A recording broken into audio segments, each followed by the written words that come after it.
Hi, this is Miguel Odron, and today we're going to be talking about my song, Chevy Cruze. Roll up in your Chevy Cruze, you always know when to come through. Aggression, that's your point of view.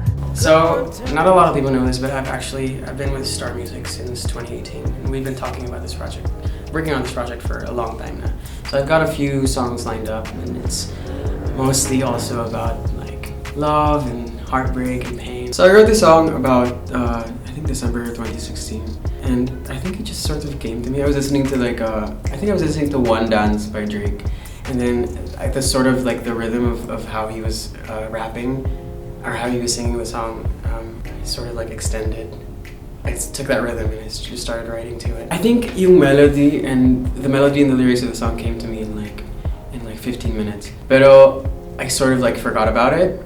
And then like months later I was making this track and I was like, the melody started coming back to me and I was like, oh, that's actually perfect for this track. That's how the two things kind of came separately, but then they came together. So Chevy Cruze, it's obviously a car. And this car is the car that a person I dated drove when we were dating. Basically, Chevy Cruze is, the song is a metaphor. The car is a metaphor for the relationship that we were in.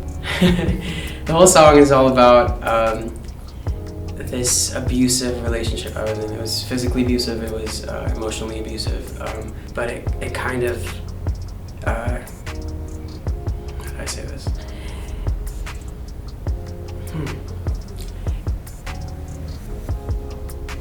I use Chevy Cruze as a metaphor for it because the whole relationship felt like I was being swept away by my feelings for this person, and I was just in the passenger seat and I couldn't really do anything to get out of that because I had feelings for this person and I cared about this person no matter how bad it got. And so that's how it sort of, if you're a songwriter, like you understand how cathartic songwriting is for you, and it's always a release. It's always you trying to put something on paper so that it's not in your head.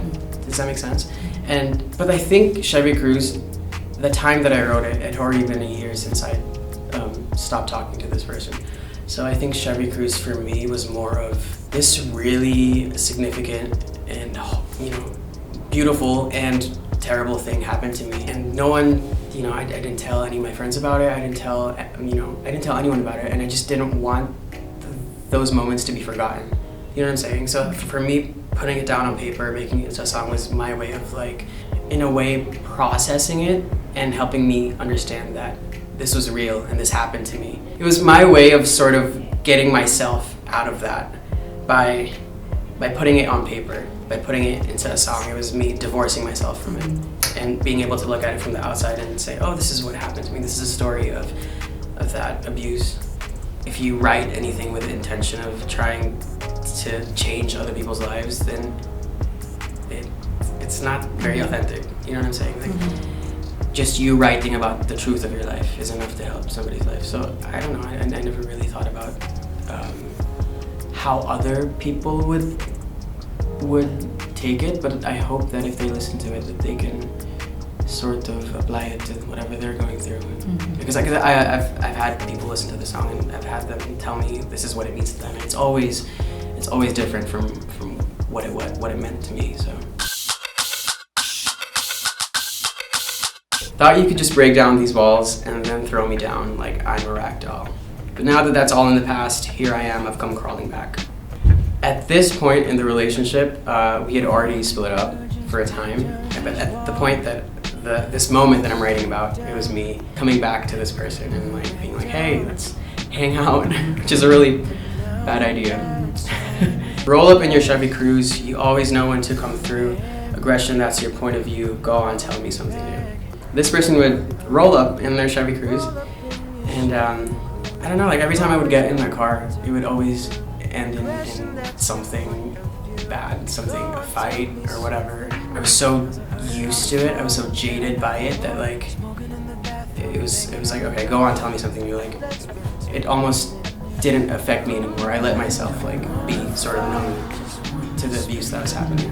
Because I've heard it all before, there ain't nothing more, smoking in the bathroom, banging on the door. Me and this person, we would, there was this small like unisex bathroom in our dorm, and we would sneak in there, and we would lock the door, and we would just like smoke. Back when I used to smoke. Banging on the door because obviously it's a dorm. People are gonna want to get in and use the bathroom. Let's pretend 1 minute I don't want to fight. I just want to spend the night. Just give me your time and I can make it all right. It comes from me thinking that if I just spend enough time with this person, if I, spend the night with this person, that I could fix things, I could fix the abuse. Gave me a prescription because I don't smoke. My head is feeling heavy, but this head is so dope. It's pretty vulgar. Roll up in your Chevy Cruze, Armani and Bulgari Blue. Armani and Bulgari Blue was, I couldn't afford a lot of things in college, but like what I would invest my money in was cologne. Armani and Bulgari Blue was what I would wear.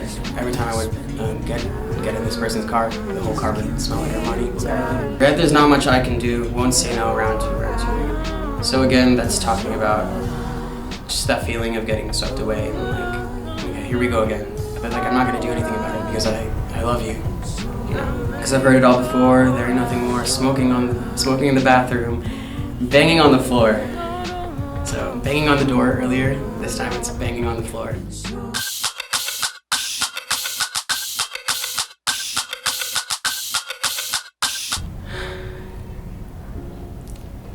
Know your worth, like know what you're worth. Don't stay in a situation that you don't deserve.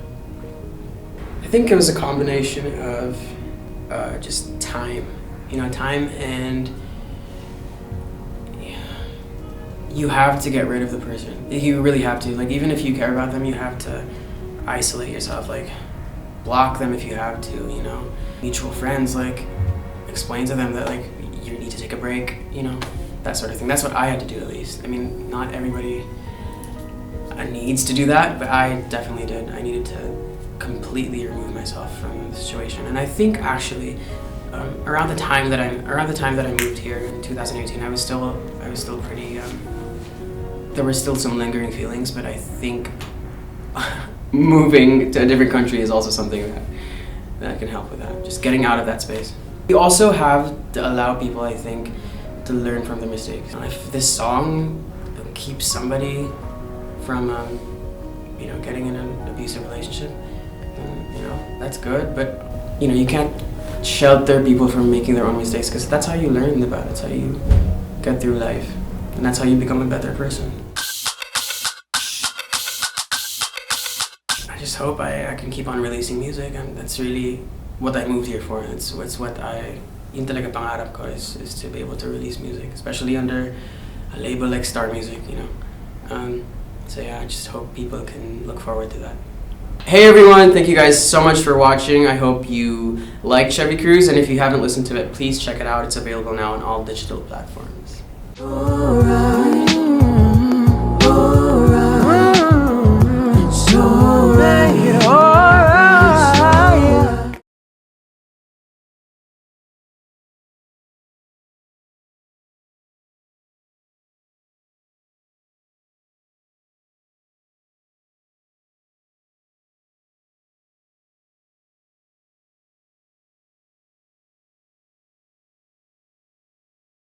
Yeah, no, Chevy Cruze is the song that got me discovered by this girl named Marty Floro. And she liked my music so much that she sent me to Soralco. And then Soralco was like, hey, let's go to Star Music. So, I mean, really the song, and of course, One Music is where it all started.